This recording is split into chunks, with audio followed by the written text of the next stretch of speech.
আসসালামু আলাইকুম। বিডিভিউজ ইনফোটেইনমেন্টে স্বাগত জানাচ্ছি। আমি সুরভি দিবা। আজ জানাবো সমরাস্ত্র প্রতিরক্ষা বিষয়ক গুরুত্বপূর্ণ কিছু খবর। ইরানের সেনাবাহিনীর নৌবাহিনী প্রধান রিয়ার অ্যাডমিরাল শাহরাম ইরানি বলেছেন, দীর্ঘদিনের নিষেধাজ্ঞা ও নানা সীমাবদ্ধতা ইরানের প্রতিরক্ষা শিল্পকে থামিয়ে দিতে পারেনি, বরং এসব চাপকে সুযোগে পরিণত করে দেশটির নিজস্ব প্রযুক্তি, জ্ঞান ও সক্ষমতার উপর নির্ভর করে প্রতিরক্ষা খাতকে শক্তিশালী করেছে। জাতীয় প্রতিরক্ষা শিল্প দিবস উপলক্ষে দেয়া বক্তব্যে তিনি বলেন, স্থানীয় প্রযুক্তি, দেশীয় সক্ষমতা ও জাতীয় ইচ্ছাশক্তির উপর নির্ভর করে ইরান এমন একটি প্রতিরক্ষা শিল্প গড়ে তুলেছে যা বর্তমানে দেশের স্বাধীনতা, নিরাপত্তা ও জাতীয় স্বার্থ রক্ষার অন্যতম প্রধান ভিত্তি। তার মতে, কঠিন পরিস্থিতিতে ইরানি তরুণ বিজ্ঞানী, প্রকৌশলী ও সামরিক বিশেষজ্ঞদের প্রচেষ্টা দেশটির প্রতিরক্ষা সক্ষমতাকে আন্তর্জাতিক পর্যায়ে একটি নির্ভরযোগ্য শক্তিতে পরিণত করেছে। এদিকে ইরানের সর্বোচ্চ নেতা আয়াতুল্লাহ সৈয়দ মোস্তফা খামেনির সামরিক উপদেষ্টা মেজর জেনারেল ইয়াহিয়া রহিম সাফাভি বলেছেন, দেশটির প্রতিরক্ষা শিল্প এখন আর শুধু প্রয়োজন মেটানোর পর্যায়ে নেই, বরং এটি সক্রিয় প্রতিরোধ ক্ষমতায় পৌঁছেছে। ইরানের ভারপ্রাপ্ত প্রতিরক্ষা মন্ত্রী ব্রিগেডিয়ার জেনারেল সৈয়দ মজিদ ইবনে রেজাকে দেয়া এক বার্তায় সাফাভি বলেন, বর্তমান পরিস্থিতিতে প্রতিরক্ষা মন্ত্রণালয়ের দায়িত্ব শুধু অস্ত্র ও সামরিক সরঞ্জামের চাহিদা পূরণ করা নয়, সম্ভাব্য ও অপ্রচলিত হুমকি মোকাবেলায় বুদ্ধিদীপ্ত, গতিশীল ও সমন্বিত প্রতিরোধ ব্যবস্থা তৈরি করাই এখন প্রধান লক্ষ্য। তিনি প্রতিরক্ষা শিল্পের শহীদদের স্মরণ করে বলেন, তাদের আত্মত্যাগ ও দেশীয় বিশেষজ্ঞদের জ্ঞান ইরানের প্রতিরক্ষা সক্ষমতা গড়ে তুলতে গুরুত্বপূর্ণ ভূমিকা রেখেছে। ইরানের সামরিক নেতৃত্বের বক্তব্যে স্পষ্ট, নিষেধাজ্ঞার মধ্যেই দেশটি আত্মনির্ভর প্রতিরক্ষা শিল্পকে আরও সম্প্রসারণ করে সক্রিয় প্রতিরোধ সক্ষমতা বাড়ানোর দিকে এগোচ্ছে। ইরানের সেনাপ্রধান মেজর জেনারেল আমির হাতামি বলেছেন, দেশের সশস্ত্র বাহিনীর যুদ্ধ সক্ষমতা ও প্রতিরক্ষা শিল্পের ঘনিষ্ঠ সমন্বয় শত্রুদের হিসাব নিকাশ বদলে দিতে বাধ্য করেছে। শেষ পর্যন্ত এই সামরিক সক্ষমতাই যুদ্ধের রাজনৈতিক সমাধান মেনে নিতে প্রতিপক্ষকে বাধ্য করেছে বলে মন্তব্য করেন তিনি। শুক্রবার জাতীয় প্রতিরক্ষা শিল্প দিবস উপলক্ষে এক বার্তায় হাতামি বলেন, প্রতিরক্ষা মন্ত্রণালয় বিভিন্ন ধরনের সামরিক সরঞ্জাম ও প্রতিরক্ষা ব্যবস্থার নকশা, উৎপাদন ও আধুনিকায়নের মাধ্যমে ইরানের প্রতিরোধ সক্ষমতা শক্তিশালী করতে কার্যকর ভূমিকা রেখেছে। এসব অর্জনের একটি বড় অংশ সাম্প্রতিক যুদ্ধের বাস্তব ময়দানে নিজেদের কার্যকারিতা প্রমাণ করেছে বলেও জানান তিনি। হাতামির ভাষায়, প্রতিরক্ষা শিল্পের মাধ্যমে দেশের নিজস্ব সক্ষমতায় সশস্ত্র বাহিনীর হাতে পৌঁছানো সামরিক সরঞ্জাম শুধু অস্ত্র ও প্রযুক্তির সমষ্টি নয়, বরং এটি ইরানি সক্ষমতা, আত্মনির্ভরতা, দেশীয় জ্ঞান এবং নিজেদের নিরাপত্তা নিশ্চিত করার জাতীয় অঙ্গীকারের প্রতিফলন। তিনি বলেন, সেনাবাহিনী ও প্রতিরক্ষা মন্ত্রণালয়ের সহযোগিতা ইরানের প্রতিরক্ষা ভিত্তি শক্তিশালী করার অন্যতম প্রধান স্তম্ভ। সামরিক চাহিদা পূরণ, সরঞ্জাম আধুনিকায়ন, অভিজ্ঞতা বিনিময় এবং দেশের বৈজ্ঞানিক ও শিল্প সক্ষমতা কাজে লাগাতে এই কৌশলগত অংশীদারিত্ব অব্যাহত থাকবে।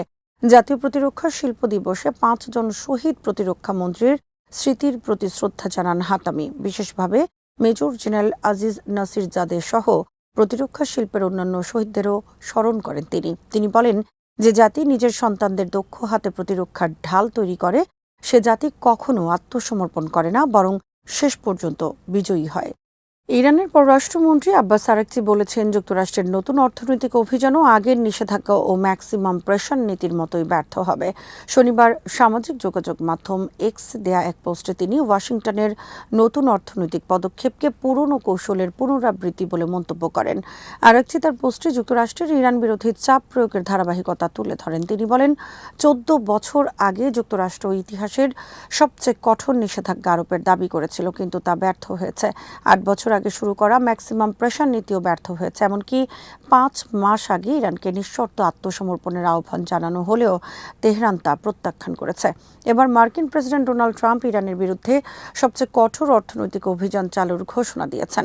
ট্রাম্প এটিকে ইকোনমিক ডে হিসেবে উল্লেখ করে ইরানকে অর্থনৈতিকভাবে বিচ্ছিন্ন করতে মিত্র দেশগুলোর সহযোগিতা চেয়েছেন। একই সঙ্গে ইরানকে আর্থিক বা বাণিজ্যিক সহায়তা দেয়া দেশ ও প্রতিষ্ঠানের বিরুদ্ধেও কঠোর অর্থনৈতিক ব্যবস্থা নেওয়ার হুঁশিয়ারি দিয়েছেন। এর জবাবে আরাকচি বলেন, যুক্তরাষ্ট্রের নতুন উদ্যোগ ও ব্যর্থতার মুখে পড়বে। তিনি লিখেছেন, আজ ইতিহাসের সবচেয়ে কঠোর অর্থনৈতিক অভিযান ব্যর্থ হতে বাধ্য। আরাকচির ভাষায়, ইরান এই ধরনের চাপের দৃশ্য আগেও দেখেছে। তিনি ব্যঙ্গ করে বলেন, আমরা এই সিনেমা আগেও দেখেছি, একই বুলি, শুধু বুলিরা আলাদা। তেহরান এরই মধ্যে নতুন মার্কিন নিষেধাজ্ঞাকে নতুন ইরানের বিরুদ্ধে অর্থনৈতিক চাপ নয় বরং আন্তর্জাতিক পর্যায়ে যুক্তরাষ্ট্রের প্রভাব বিস্তারের প্রচেষ্টা হিসেবে বর্ণনা করেছে। তবে বাস্তবে দীর্ঘমেয়াদী নিষেধাজ্ঞা ও অর্থনৈতিক অবরোধ ইরানের অর্থনীতিতে বড় ধরনের চাপ তৈরি করেছে। মূল্যস্ফীতি, মুদ্রার অবমূল্যায়ন ও জীবনযাত্রার ব্যয় বেড়েছে। তবু ইরানের নেতৃত্বের দাবি, অতীতের অভিজ্ঞতা তাদের অর্থনৈতিক চাপ মোকাবেলায় আরও সক্ষম করেছে। ফলে ওয়াশিংটনের নতুন অর্থনৈতিক যুদ্ধ দুই দেশের দীর্ঘস্থায়ী সংঘাতকে আরও জটিল করে তুলতে পারে। ইরানের সিস্তান বালুচিস্তান প্রদেশের সারাভান সীমান্তে একটি সশস্ত্র গোষ্ঠীর অনুপ্রবেশের চেষ্টা নৎসাৎ করেছে দেশটির সীমান্তরক্ষীরা। পুলিশের মুখপাত্র ব্রিগেডিয়ার জেনারেল সৈয়দ মুনতাজের আল মাহাদি জানান, গোয়েন্দা তথ্য ও অভিযান পরিচালনার সক্ষমতার ভিত্তিতে সীমান্তরক্ষীরা ইরানে প্রবেশ করে নাশকতা চালানোর প্রস্তুতি নেওয়া একটি সশস্ত্র দলের গতিবিধি শনাক্ত করে। তিনি বলেন, সীমান্তরক্ষীরা অনুপ্রবেশকারীদের পথ আটকে দিলে সংঘর্ষ শুরু হয়। এতে গোষ্ঠীটির একজন সদস্য নিহত হয়, অন্যরা সীমান্ত পেরিয়ে পালিয়ে যায়। পরে এলাকায় তল্লাশি চালিয়ে অস্ত্র ও যোগাযোগ সরঞ্জাম উদ্ধার করা হয়েছে। এদিকে ইরানের প্রতিরক্ষা মন্ত্রণালয়ের মুখপাত্র ব্রিগেডিয়ার জেনারেল রেজা তালাইনিক জানিয়েছেন, গত এক বছরে দেশটির অস্ত্র ও প্রতিরক্ষা সরঞ্জাম উৎপাদন দ্বিগুণ হয়েছে। এখন উৎপাদন তিনগুণ করার লক্ষ্য নেওয়া হয়েছে। তিনি বলেন, সাম্প্রতিক 12 দিনের যুদ্ধের পর কিছু কৌশলগত প্রতিরক্ষা পণ্যের উৎপাদন 3 গুণেরও বেশি বেড়েছে। তালাইনিকের দাবি, ইরানের প্রতিরক্ষা সরবরাহ ব্যবস্থায় বর্তমানে 9,000-এর বেশি বেসরকারি ও জ্ঞানভিত্তিক প্রতিষ্ঠান যুক্ত রয়েছে, যা এক বছরে প্রায় 20% বৃদ্ধি পেয়েছে। গত এক বছরে পরিচালিত গবেষণা প্রকল্পের 76% পণ্য তৈরির পর্যায়ে রয়েছে। তিনি আরও বলেন, ইরান বর্তমানে 1000-এর বেশি ধরনের উন্নত অস্ত্র ও সামরিক ব্যবস্থা তৈরি করছে। এর মধ্যে ব্যালিস্টিক ও ক্রুজ ক্ষেপণাস্ত্র, ড্রোন এবং আকাশ প্রতিরক্ষা ব্যবস্থা রয়েছে। তার দাবি, কিছু ইরানি অস্ত্র বিদেশি সমমানের অস্ত্রের তুলনায় মাত্র 1% থেকে 1/20 খরচে উৎপাদিত হচ্ছে। প্রতিরক্ষা উৎপাদন অব্যাহত রাখার পাশাপাশি সামরিক গোপনীয়তা রক্ষায় কিছু অস্ত্রের প্রকাশ্য প্রদর্শন সীমিত রাখা হয়েছে বলেও জানান তিনি। গাজামুখী গ্লোবাল ফ্রিডম ফ্লোটিলা মামলায় ইসরায়েলের প্রধানমন্ত্রী বেনিয়ামিন নেতানিয়াহু ও আফেক মস্কোভিচের বিরুদ্ধে ইন্টারপোলের রেড নোটিশ জারির আবেদন করেছে তুরস্ক। দেশটির বিচারমন্ত্রী আকিন গুরলেক সামাজিক যোগাযোগ মাধ্যমে এক্সে দেয়া এক পোস্টে তথ্য জানিয়েছেন। গুরলেক জানান, গত 14 জুলাই নেতানিয়াহু ও মস্কোভিচের বিরুদ্ধে গ্রেফতারি পরোয়ানা জারি করা হয়। তাদের বিরুদ্ধে গণহত্যা সহ একাধিক গুরুতর অভিযোগ আনা হয়েছে। একই সঙ্গে আন্তর্জাতিকভাবে তাদের খুঁজে বের করার প্রক্রিয়া শুরু করতে স্বরাষ্ট্র মন্ত্রণালয়কে অনুরোধ করা হয়েছে। ইস্তানবুলের 11তম হেভি পেনাল কোর্টে চলমান মামলায় মোট 35 জন আসামি রয়েছেন। মামলাটি গাজায় মানবিক সহায়তা পৌঁছে দিতে যাওয়া বেসামরিক নাগরিকদের উপর আন্তর্জাতিক জলসীমায় সশস্ত্র হস্তক্ষেপের ঘটনাকে কেন্দ্র করে দায়ের করা হয়েছে। নেতানিয়াহু ও মস্কোভিচের বিরুদ্ধে গণহত্যার পাশাপাশি মানবতা বিরোধী অপরাধ, নির্যাতন, ইচ্ছাকৃতভাবে আহত করা, বেআইনিভাবে স্বাধীনতা হরণ, সম্পত্তির ক্ষতি, গুরুতর লুটপাট এবং পরিবহন যান ছিনতাইয়ের মতো অভিযোগও আনা হয়েছে। তবে মস্কোভিচের পরিচয় ও ভূমিকা সম্পর্কে তুর্কি কর্তৃপক্ষ অতিরিক্ত কোনো তথ্য দেয়নি।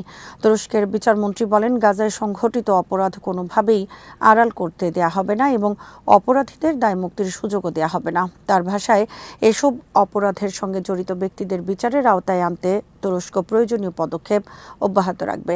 ইন্টারপোলের রেড নোটিশ কোনো আন্তর্জাতিক গ্রেফতারি পরোয়ানা নয়, তবে এটি কোনো ব্যক্তিকে শনাক্ত ও সাময়িকভাবে আটক করার জন্য সদস্য দেশগুলোর কাছে সহযোগিতার অনুরোধ হিসেবে কাজ করে।